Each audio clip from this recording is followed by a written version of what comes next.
नमस्कार दोस्तों, स्वागत है आपका हमारे चैनल में। तो दोस्तों आज हम बात करने वाले हैं एक ऐसे शेयर की जो इस समय काफ़ी ज़्यादा सस्ता है, गिरा हुआ है या फिर यूं कहें उसका जो दाम है वो। तो दोस्तों आज हम बात करेंगे श्रीराम ट्रांसपोर्ट फाइनेंस कंपनी की। आप लोग देख सकते हैं किस तरह से दोस्तों ये जो कंपनी है, हम लोग श्रीराम ट्रांसपोर्ट फाइनेंस कंपनी की जो लिमिटेड की जो है बात करने वाले हैं। तो ये दोस्तों कंपनी है, ये ऐसी कंपनी है इस समय जिसको अगर वैल्यूएशंस देखें, अगर वैल्यूएशंस देखें, टेक्निकल्स देखें, तो वो बिल्कुल भी उससे बोलता है जिसका जो प्राइस है वो बिल्कुल भी जिस पे ये इस समय चल रही है वो उस पर वो बिल्कुल भी मतलब खरी नहीं उतरती। उसका जो प्राइस होना चाहिए था वो काफ़ी ज़्यादा होना चाहिए था। आपको बता दें श्रीराम जो है एक फाइनेंशियल सर्विसेज कंपनी है जो क्या करती है कि कमर्शियल व्हीकल्स तो फाइनेंस करती है, कंज्यूमर फाइनेंस करती है, लाइफ और जनरल इंश्योरेंस करती है, स्टॉक ब्रोकिंग में चिट फंड डिस्ट्रीब्यूशन, जो इस तरह के वो बिजनेसेस देखती है, बिजनेस लोन है उनका, वर्किंग कैपिटल लोन्स जो है वो देती है वो। तो इस तरह की जो है, तो सबसे पहले जो है कंपनी दोस्तों देख लीजिए काफ़ी बहुत ज़्यादा पुरानी कंपनी है। तो कंपनी पुरानी होने की वजह से देख रहे हैं यहाँ पे 1979, और ये जो है एनबीएफसी जो है रिजर्व बैंक ऑफ इंडिया के अंडर जो है सेक्स में ये रजिस्टर्ड है। तो ये एक रजिस्टर्ड कंपनी है, बहुत ही जानी मानी और पुरानी कंपनी होने की वजह से ये एक बेहतरीन जो है अच्छी विश्वास के लायक कंपनी है जहां आप चाहे तो ये कर सकते हैं, इन्वेस्ट कर सकते हैं। सबसे पहले दोस्तों मैं बताना चाहूँगा आपको कि मैं यहाँ जो कुछ भी बता रहा हूँ आपको, ये मेरा पॉइंट ऑफ व्यू है। आप किसी भी तरह का इन्वेस्टमेंट और कुछ करने से पहले मतलब अपना ये रिसर्च कर ले, अपने जो है फाइनेंशियल एडवाइज़र जो भी है उसके साथ में एक बार ज़रूर इस बारे में बात करें कि क्या यहाँ पे आपको इन्वेस्ट करना चाहिए या नहीं करना चाहिए। मेरा काम है दोस्तों, मेरा पॉइंट ऑफ व्यू जो भी मुझे शेयर्स लगेंगे कि ये सस्ते हैं इस समय और इस समय ये खरीदने का सही मौका है और इसे खरीद कर आपको इन फ्यूचर जो है प्रॉफिट हो सकता है, तो मैं ऐसे शेयर्स को बस आपके सामने लाने की एक मेरी एक कोशिश है, जिससे कि आपको क्योंकि शेयर मार्केट में दोस्तों पता है आपको कि 5000 से भी ज़्यादा कंपनियां लिस्टेड है, तो हर किसी के पास इतना समय नहीं होता कि आप 5000 से जो कंपनियां हैं 5000 कंपनियों को आप देखते रहें और कितने कंपनियों को आप देखते रहोगे। तो इसीलिए दोस्तों ये छोटी सी मेरी पहल है कि एक जो कंपनी है जो सस्ती है और जिसके बारे में आप लेने के बारे में जिसको आप सोच सकते हैं, ऐसी कंपनीज को जो है सामने लाना। दोस्तों यहाँ श्रीराम जो ये फाइनेंस कंपनी है ये काफ़ी ज़्यादा पुरानी कंपनी है, 1979 से चली आ रही है। और ये देख सकते हैं दोस्तों यहाँ पे कुछ श्रीराम ने वो भी प्राइजेस जीते हैं, win company CNBC TV18 best bank and financial institution award 2012 में से। तो इस तरह का कुछ दोस्तों अवार्ड विनिंग्स भी है ये दोस्तों।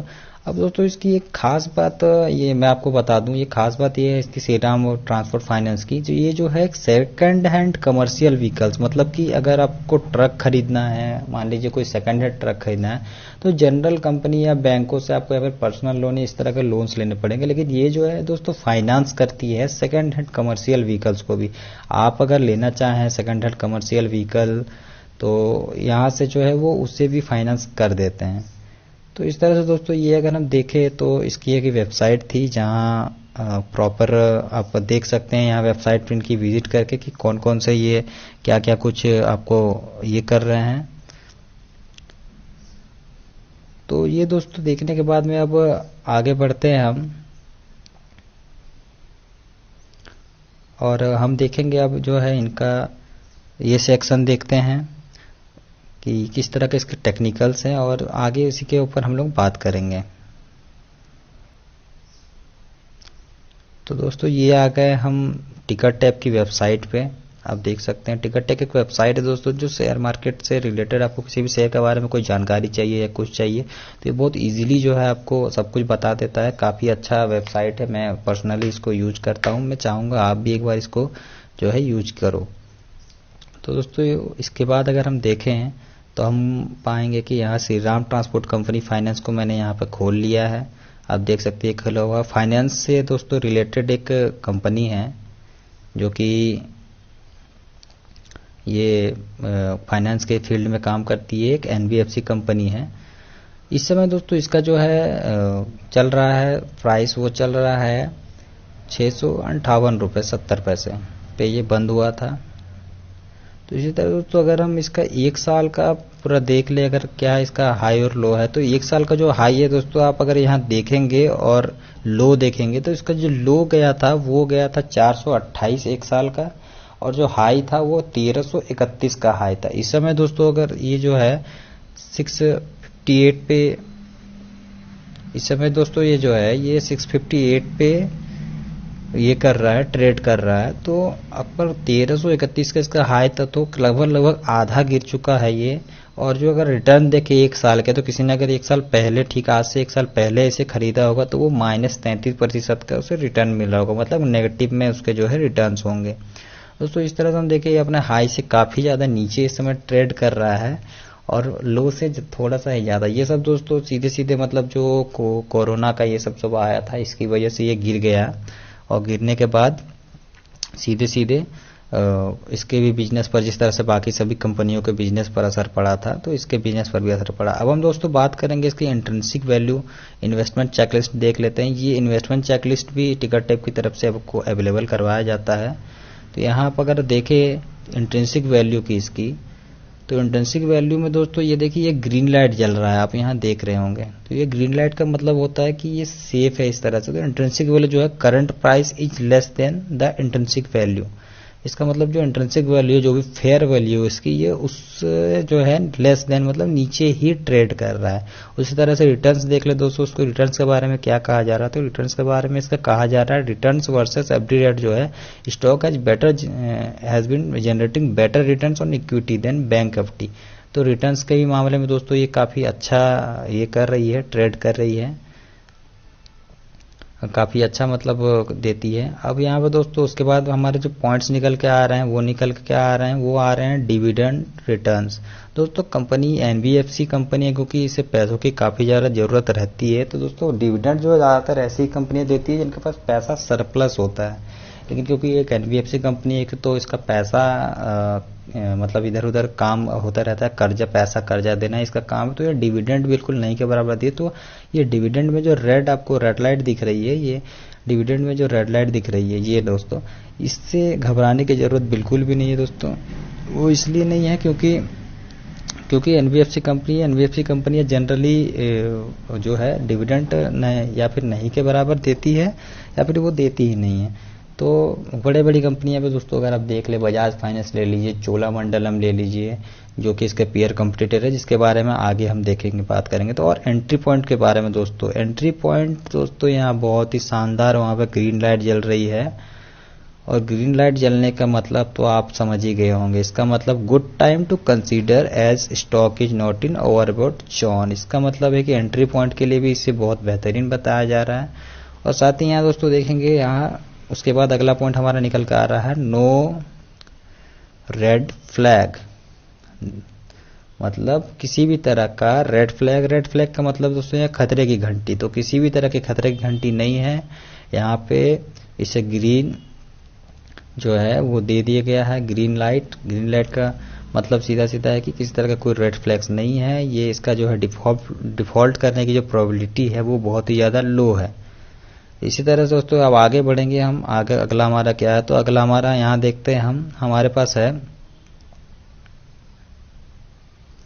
अगला दोस्तों हमारे पास है पी रेशियो दोस्तों यहाँ पर हम देख लेंगे। पी रेशियो जिस पे ये इस समय ट्रेड कर रहा है वो है लगभग 6 के पी पे ये ट्रेड कर रहा है, और जो इस सेक्टर का पी यानी एनबीएफसी और ये सब कंपनियों का जो पी है वो हमारा ट्रेड का है 20 का, लगभग ये 20 का पी है। तो ये अपने जो सेक्टर का पी है उससे भी काफ़ी ज़्यादा नीचे ट्रेड कर रहा है, इसका मतलब ये काफ़ी ज़्यादा सस्ता है दोस्तों। यहाँ मैं पहले ही क्लियर कर दूँ आपको कि पी कभी भी अगर कम हो किसी भी कंपनी का, तो उसका मतलब ये कभी भी नहीं होता है कि वो सही में सस्ता है, और उसे बिल्कुल भी तुरंत से खरीद ना लेना, पहले जाके जरा उस बारे में देख लेना कि क्या उस कंपनी का कैसा क्या है। ये पी कम होना सीधे सीधे इस बात का बस संकेत है कि आप जो है उसके बारे में फर्दर स्टडी कर सकते हैं, आगे उसके बारे में और रिसर्च कर सकते हैं, आगे बढ़ने के लिए वो सेफ है।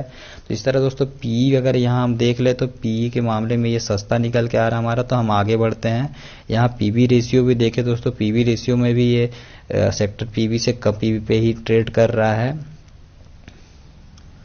और ये पी रेशियो के बाद दोस्तों आगे बढ़ते हैं, हमारा कौन सा पॉइंट्स आ रहा है।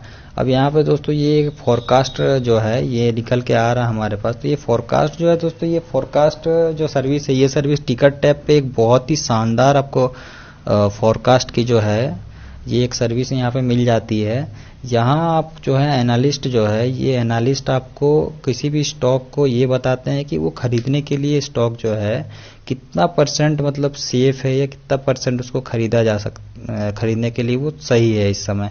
तो ये जो है 79% जो है अपनी तरफ से इन्होंने इसको ग्रीन लाइट दिया है कि आप 79% लगभग ये श्योर है इसके बारे में कि हाँ इसको जो है खरीदा जा सकता है। 79% एक बड़ा परसेंटेज होता है दोस्तों।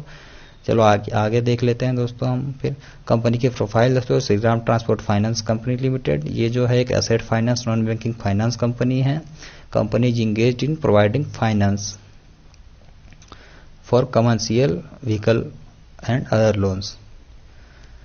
तो ये ब्रांड दोस्तों इसका यही है, श्रीराम ट्रांसपोर्ट फाइनेंस। पियर्स दोस्तों, अब कंपेटिटर्स देख ले दोस्तों इसके। तो कंपेटिटर्स में सबसे पहले दोस्तों इसका सबसे बड़ा एनबीएफसी का जो खिलाड़ी है वो निकल के आ रहा है यहाँ, बजाज फाइनेंस। हर किसी का चहेता, हर कोई जो जानता है। तो बजाज फाइनेंस का भी दोस्तों अगर आप यहाँ पीई देखो तो ये 38 के पीई पे ट्रेड कर रहा है, जबकि 29 का जो है पीई हम लोगों ने, ये देखिए आपको मैं दिखाऊं यहाँ पे, ये देखिए दोस्तों 20 का पी, माफ कीजिएगा 20 का जो पी है, ये 20 की पी सेक्टर की ही जो पी है वो पी है 20 की पी है। तो सेक्टर के पी 20 की है। और जो ये बजाज फाइनेंस है यहाँ पे, ये बजाज फाइनेंस दोस्तों यहाँ पे ट्रेड कर रहा है 38.48 पे। मुथूट फाइनेंस भी 14 पे ये कर रहा है, ट्रेड कर रहा है, और इसे भी 71.48%। दोस्तों ये देखते हैं कि मुथूट फाइनेंस का भी आगे हम चर्चा करेंगे आगे, पर फिलहाल हम देख ले कि इसके पीयर कंपटीटर्स कौन कौन से हैं। तो सबसे पहले दोस्तों हम देखें यहाँ पे बजाज फाइनेंस इसका कंपटीटर है, मुथूट फाइनेंस है, चोलामंडलम है, और उसके बाद दोस्तों दो और इसके कंपटीटर्स है जिनको यहाँ पे मेंशन किया गया है। एक AU small finance bank limited है और एक Mahindra and Mahindra financial services है। तो दोस्तों इनके बाद जो है आगे हम बढ़े अगर, तो आगे देखते हैं हमारे पास इनका फाइनेंशियल ट्रेंड है हमारे पास में। फाइनेंशियल ट्रेंड में दोस्तों ये हम देखें तो इनका ये पाएंगे कि फाइनेंशियल ट्रेंड जो है 2017, 18 और 19, ये आप देख सकते हैं 2017, 18, 19 किस तरह से जो है इसका ये 1.26, 2.54 और 2.57, 2.51 2020। तो ये फाइनेंशियल ट्रेंड जो दोस्तों इसका ऊपर ही ऊपर जा रहा था। ये 2020 में आप देख रहे होंगे थोड़ा ये कम इसने ग्रोथ दिखाई है। वो सीधे सीधे यहाँ आप जान नहीं रहे हैं क्यों हुआ है, ये सब कोरोना और ये सब की वजह से हुआ है। और इसके जो टोटल होल्डिंग दोस्तों सबसे आपको मैं दिखाना चाहूँगा यहाँ डिटेल में, एक इसकी जो होल्डिंग है वो दिखाना चाहूँगा। ये देखिए तो सबसे इसका जो बेहतरीन मैं आपको दिखाना आपको ज़रूरी समझता हूँ वो ये है कि इसका जो टोटल प्रोमोटर होल्डिंग है वो सिर्फ 26% का है। अब आप सोचोगे कि ये कैसी कंपनी है जहाँ प्रोमोटर की होल्डिंग 50% से भी कम है। तो दोस्तों मैं आपको यहाँ दिखाना चाहूँगा कि यहाँ जो फॉरेन इन्वेस्टमेंट इंस्टीट्यूशंस होल्डिंग है, मतलब कि विदेशी निवेशक है, विदेशी निवेशकों ने 64% की हिस्सेदारी ले रखी है। और विदेशी निवेशक तो आपको पता ही है कि कितने स्मार्ट होते हैं वो। तो ये जो 64% की हिस्सेदारी उन्होंने ले रखी है, इसका सीधा सा मतलब है इस कंपनी पर बहुत ही ज़्यादा उनका भरोसा है। अब टोटल प्रोमोटर होल्डिंग जो है वो हम देखें यहाँ पे अगर, तो वो प्रमोटर्स की देखें यहाँ पे तो किसी भी तरह का बहुत ज़्यादा कोई बदलाव नहीं है। तो ये था दोस्तों हमारा आज का स्टॉक जो था श्रीराम ट्रांसपोर्ट फाइनेंस कंपनी। ये मुझे लगता है कि एक मतलब फेयर वैल्यू पे इस समय ट्रेड कर रहा है, जिस पर आप अपना दाव लगा सकते हैं। लेकिन किसी भी तरह का इन्वेस्टमेंट करने से पहले दोस्तों अपनी रिसर्च एक बार कर ले। मैंने जो जो पॉइंट्स आपको बताया एक बार खुद से उनको बढ़िया से चेक कर ले, और चेक करने के बाद दोस्तों जो है अपने फाइनेंशियल एडवाइजर जो भी है उसके साथ में एक बार जरूर आप डिस्कस कर ले कि क्या ये यहाँ इन्वेस्ट करना सही है या नहीं है। क्योंकि दोस्तों मुझे ऐसा लगता है कि सिर्फ एक यूट्यूब वीडियो देख के या कुछ देख के आपको अपना पैसा खुद का, क्योंकि वो पैसा आपका है, आपका खुद का है, तो आप कहाँ इन्वेस्ट कर रहे हो, किस तरह से इन्वेस्ट कर रहे हो, ये पता होना आपको ज़्यादा ज़रूरी है। इसलिए मैं आपको सजेस्ट करूंगा कि आप अपने फाइनेंशियल एडवाइजर से एक बार जरूर सलाह करें। वीडियो को दोस्तों अंत तक देने के लिए धन्यवाद। इसी तरह के दोस्तों मैं आगे भी वीडियोज लाता रहूँगा जहां आपको बहुत ही सस्ते और फेयर वैल्यूएशन पे जो है ट्रेड करने वाले शेयर्स के बारे में बताऊंगा। तो वीडियो को अंत तक देखने के लिए धन्यवाद। सब्सक्राइब कर दें, वीडियो अच्छी लगी हो तो लाइक करें और कमेंट करके बताएं कि अगला कौन से कंपनी पर आप वीडियो देखना चाहते हैं।